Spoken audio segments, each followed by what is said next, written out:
Okay, so here we are at our magnificent new Jaguar retailer in Glasgow for the latest leg of the Lookers electric charge. It's been fantastic so far. We started in Dublin, worked all the way through Northern Ireland, across the water into Scotland. From what I can see, everybody's really taken it to heart and had really, really good fun with it, which is a big part of what we were trying to achieve.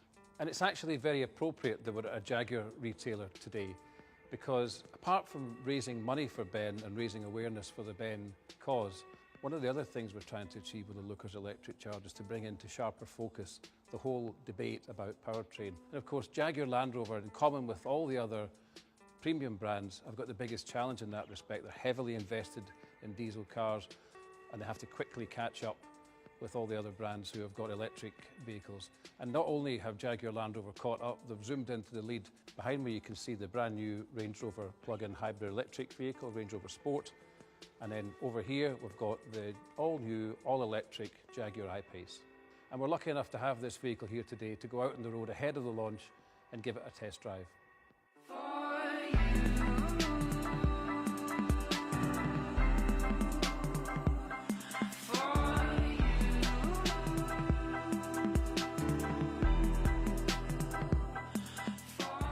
So it's great to be behind the wheel of the car again. It was brilliant driving it in Portugal on the JLR launch, but obviously it was on pre-prepared routes where here we are on the M8 motorway in Glasgow in the real world, and it's good to put the car through its paces, forgive the pun, in this environment. And the first thing that strikes you really is the lack of noise. Obviously there's some road noise in the background. The only reason you can hear the road noise is because the car is making absolutely no noise. It's the Jaguar that doesn't roar, it's purring along. The other thing you notice about this car being in the cockpit is the incredible sense of premium and quality. All of the controls are extremely intuitive, and there's a sense again of it being a very modern, sort of avant-garde design. So I brought the car down to the Glasgow Science Centre, which is a major tourist attraction in Glasgow. And it's very appropriate that we've done that actually, because this car has to be the most technically advanced vehicle in the whole world. Who'd have thought even 2 or 3 years ago that we'd be driving a fully electric car that's got a range of over 300 miles. I don't think I've ever felt as if I'm in a car that's really made such an incredible breakthrough.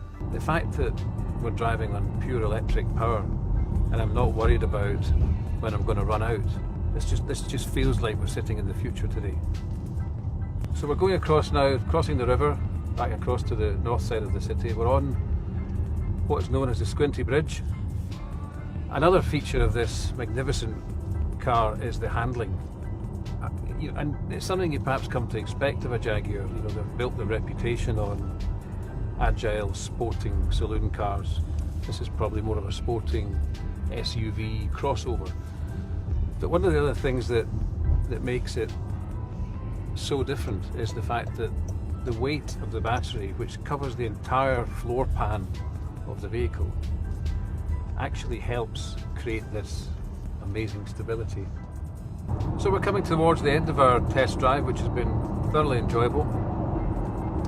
I've mentioned a few things that I think are really worth noting about this car, but trying to bring it all together really, it's a very, very compelling package. You've got a car that looks stunning from the outside. It's an incredible place to be in on the inside. Beautiful aesthetics, incredible cockpit, real sense of premium. The performance is unbelievable. It's practical, in so much as there's plenty of room in the cockpit, there's plenty of room in the boot. And if you combine all of that with the fact that it's got zero emissions and a range of 300 miles, it really is a privilege to be in a vehicle like this.